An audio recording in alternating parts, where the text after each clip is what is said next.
রাব্বুল আলামিন বলেন যে দুনিয়ার মুসলমান, আল্লাহ রাব্বুল আলামিন বলেন দুনিয়াতে কোনো ব্যক্তি যদি শেষ রাতে উঠিয়া চোখের পানি ছাড়িয়া দিয়া যে কোনো বিষয় আল্লাহ তাআলার কাছে বলে, আল্লাহ তাআলা বলে তার চোখের পানি যখন চোখ থেকে বের হয়ে টলমল করে জমিনের দিকে পড়া শুরু করে, মুহাদ্দিসগণ বলেন তার চোখের পানি জমিনে পড়ে না, তার চোখের পানি আসমানের দিকে ওঠা শুরু করে।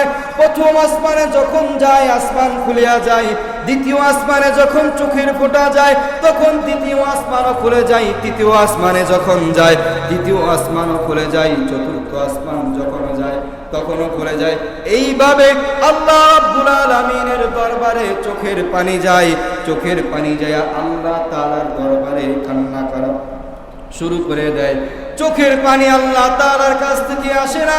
আল্লাহ তাআলা ডাক দিয়া বলে কেন আসছো, কি জন্য, কি কারণে আসছো? আল্লাহ তাআলা ডাক দিয়া যখন এই কথা বললেন, ওই চোখের ফুটা এক ফুটা পানি ডাক দিয়া বলে আয় রব্বুল আলামিন, তোমার ওই বান্দা, তোমার ওই মাখলুক কষ্টে পতিত আছে, তার এই সমস্যা দূর করে দেন। দূর না করা পর্যন্ত চোখের পানি ওখান থেকে ফেরত আসে না।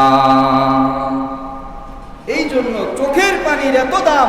আপনি আর আমি যদি কোনো সমস্যায় পড়ে গেলাম, 2 রাকাত নামাজ পড়ে শেষ রাতে আয় রব্বুল আলামিন আমি তো গরিব, আয় রব্বুল আলামিন হজে যাওয়ার তো আমার টাকা নাই, আয় রব্বুল আলামিন মনে বড় সাধ, মনে বড় ইচ্ছা তোমার ঘর বাইতুল্লাহকে দেখা, মনে বড় সাধ ইয়া রাসূলুল্লাহ বলে ডাক দেওয়া, মনে বড় সাধ লাব্বাইক আল্লাহুম্মা লাব্বাইক বলা।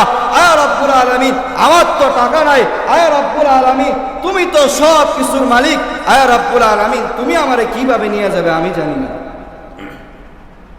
এইভাবে যদি আপনার আমার সংকল্প আর ইচ্ছা আর নিয়ত থাকে, তাহলে একদিন না একদিন আপনার দোয়া আল্লাহ রাব্বুল আলামিন কবুল করে আপনাকে আমাকে বাইতুল্লাহ শরীফ থেকে ঘুরায় নিয়ে আসবেন।